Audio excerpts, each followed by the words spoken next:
Hello everyone, happy new year to all of you. तो देखो आज हम एपिसोड 6 करने जा रहे हैं। इसमें एसिड बेस की हमने प्रॉब्लम ली है। एसिड बेस चाहे जे मेंस हो, चाहे एडवांस हो, चाहे नीट हो, हर एक एग्जाम में आता है। तो देखो आज हम दो कॉन्सेप्चुअल प्रॉब्लम करने जा रहे हैं। देखो फर्स्ट क्वेश्चन आपके यहाँ सामने है। हमारे पास दो कंपाउंड है, ए अक्कड़ और बी बक्कड़। तो हमसे यहाँ क्या पूछा गया है, relationship between the compound A and B. अक्कड़ और बक्कड़ में रिलेशनशिप क्या है। सेकंड पॉइंट क्या पूछा गया है, structure of the anion obtained by the deprotonation of these two compounds, है ना। तो देखो लेट मी स्टार्ट। इस क्वेश्चन को हम कैसे यहाँ सॉल्व करें। तो देखो फर्स्ट जो क्वेश्चन है कि कंपाउंड ए और बी, देखो ये हमारे पास ए है, ये हमारे पास बी है। अब पहले तो आप नोटिस करो ए और बी में किस चीज का डिफरेंस है। तो आप यहां नोटिस कर रहे हैं, आप यहां पे हाइड्रोजन एटम की बताओ पोजीशन चेंज हो रही है या नहीं हो रही है। डेफिनेटली सब चेंज हो रही है।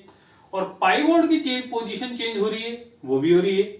तो यहां पे ए और बी में hydrogen and pi bond, atom और पाई बॉन्ड दोनों की पोजीशन मूव हो रही है। और पाई बॉन्ड और एटम दोनों की पोजीशन जहां मूव होती है उनको हम क्या कहते हैं, वो होते हैं tautomers. So basically these are tautomers. देखो ये टॉटोमर्स कैसे बनेंगे, ये हाइड्रोजन यहां मूव करेगा, ये पाई बॉन्ड यहां मूव करेगा। तो there is a migration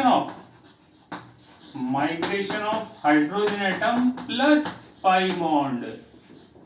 so basically these are tautomers. Tautomers basically exist in keto enol isomers. तो देखो ये एक तरह से कीटो फॉर्म है और ये एक तरह से इनोल फॉर्म है। So these are keto enol isomers. Whereas only pi bond की पोजीशन कहां चेंज होती है, वो होती है रेजोनेंस में। तो ये दोनों रेजोनेटिंग स्ट्रक्चर्स नहीं है, these are not resonating structure, these are tautomers which are inter converted into the each other, है ना। ये दोनों टॉटोमर्स हैं, ये कीटो इनोल आइसोमर्स हैं। ये तो हमारा फर्स्ट क्वेश्चन हुआ, मतलब ये दोनों कंपाउंड डिफरेंट है और ये दोनों कंपाउंड आइसोमर्स हैं। अब आते हैं हम हमारे सेकंड क्वेश्चन की तरफ। सेकंड क्वेश्चन देखो क्या है हमारा, कि यहां पे डीप्रोटोनेशन हुआ। देखो एक में तो ए में से आप जब H प्लस हटाओगे, प्रोटॉन को रिमूव करोगे, so this nitrogen atom gets the negative charge. Deprotonation means removal of proton. तो नाइट्रोजन पे नेगेटिव चार्ज आ गया, ये जनरेट हो गया एनायन। अब ये करेगा रेजोनेंस। अब रेजोनेंस बताओ कैसे ये करेगा, ये नेगेटिव इधर, ये पाई बॉन्ड इधर।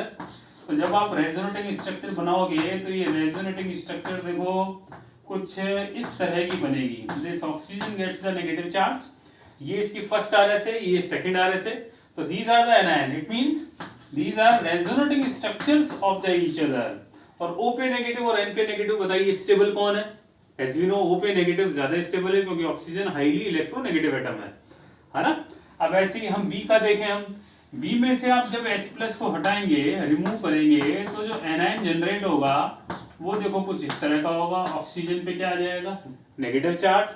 अब ये जाएगा रेजोनेंस में, रेजोनेंस में जाएगा तो बताओ अब आप इसकी आरएस कैसे बनाओगे। आप यहाँ कौन सा बॉन्ड बन जाएगा, डबल बॉन्ड हो, डबल बॉन्ड डबल बॉन्ड, इस नाइट्रोजन पे negative charge. Again these are resonating structures of each other. और O पे नेगेटिव और N पे नेगेटिव, ज्यादा स्टेबल है O पे नेगेटिव। तो कंक्लूजन क्या निकला इस फर्स्ट प्रॉब्लम का, इनिशियली जो कंपाउंड A और B थे वो थे टॉटोमर्स, जबकि डीप्रोटोनेशन के बाद जो एनायन बन रहा है वो रेजोनेटिंग स्ट्रक्चर है जो कि एग्जिस्ट नहीं करती, नॉट एग्जिस्ट इन नेचर, जो हाइब्रिड की फॉर्म में एग्जिस्ट करता है। ये हमारा क्वेश्चन नंबर 1 है। अब ऐसे ही हम क्वेश्चन नंबर 2 हम एक्सप्लोर करते हैं। देखो क्वेश्चन नंबर जो सेकंड है उसमें देखो क्या है, हमारे पास एक स्ट्रक्चर है गिवन। देखो ये इस तरह की स्ट्रक्चर है गिवन। यहां पे तो देखो ये अल्कोहल, यहां पे triple bond. Triple bond notice कीजिए, टर्मिनल एल्काइन है कि इंटरनल है। This one is terminal alkyne. Terminal alkyne means triple bond carbon skeleton के एंड में हो तो इसको हम क्या बोलते हैं, टर्मिनल एल्काइन। अब प्रॉब्लम ये है कि इस कंपाउंड में एक बार तो हमने डाला सोडामाइड, सोडामाइड का 1 इक्विवेलेंट डाल दिए, 1 इक्विवेलेंट प्लस सॉल्वेंट ले लिया हमने लिक्विड अमोनिया। और सेकंड टाइम इसी प्रॉब्लम में हमने क्या किया, सोडामाइड का 2 इक्विवेलेंट यहां ले लिया और सॉल्वेंट वो ही क्या रखा हमने, लिक्विड अमोनिया। तो हमें इन दोनों केसेस में प्रोडक्ट को आइडेंटिफाई करना है कि प्रोडक्ट क्या बनेगा। तो देखो ये भी एसिड बेस के ऊपर बेस प्रॉब्लम है। सोडामाइड ये स्प्लिट होगा Na+ और NH2- सोडामाइड। ये बहुत ही पावरफुल बेस होता है, बहुत ही स्ट्रॉन्ग बेस है ये स्ट्रॉन्ग बेस है, स्ट्रॉन्ग बेस और पावरफुल बेस की तरह एक्ट करता है ना। अब देखो यहाँ पे तो एक तो फंक्शन ग्रुप एल्कोहल है और ये हमारा टर्मिनल एल्काइन, यहाँ पे H अटैच्ड है, तो ये दोनों ही हाइड्रोजन एसिडिक है। अब मुद्दा ये है कि एल्कोहल और एल्काइन में से ज्यादा एसिडिक कौन? As we know acid is proton donor. Proton donate करने के बाद यहाँ पे देखो ऑक्सीजन पे नेगेटिव चार्ज आएगा, जबकि यहाँ ट्रिपल बॉन्ड वाले कार्बन पे नेगेटिव चार्ज आएगा। अब नेगेटिव चार्ज बता दीजिए कहाँ स्टेबल है? ऑक्सीजन पे नेगेटिव, कार्बन पे negative. Oxygen highly electronegative atom है, तो डेफिनेटली O पे नेगेटिव, कार्बन पे नेगेटिव की कंपैरेटिवली ज्यादा स्टेबल है। तो जब आप 1 इक्विवेलेंट सोडामाइड लेंगे तो ये मोस्ट एसिडिक हाइड्रोजन को ट्रैप करेगा। मोस्ट एसिडिक हाइड्रोजन किसका है? अल्कोहल का। तो डेफिनेटली अमाइड आयन इसके H+ को लेके जाएगा और O पे आ जाएगा नेगेटिव चार्ज। तो ये हमारे पास सॉल्ट मिल जाएगा, ये मिल जाएगा ONA, Na+ और ऑक्सीजन पे माइनस। जबकि यहाँ 2 इक्विवेलेंट है, तो 2 इक्विवेलेंट है तो ये दोनों एसिडिक हाइड्रोजन को लेके जाएगा, एक बार अल्कोहल का और एक बार एल्काइन का, है ना। वैसे तो देखो हाइड्रोजन ये भी एसिडिक है, लेकिन ये हाइड्रोजन ज्यादा एसिडिक है क्योंकि यहाँ sp वाले पे नेगेटिव आएगा, जो कि ज्यादा स्टेबल होता है क्योंकि मोर इलेक्ट्रोनेगेटिव एटम है। तो इस केस में क्या होगा, ये भी सॉल्ट बनाएगा ONA की फॉर्म में, और ये जो ट्रिपल बॉन्ड वाला कार्बन है ये भी हमारा सॉल्ट बना लेगा।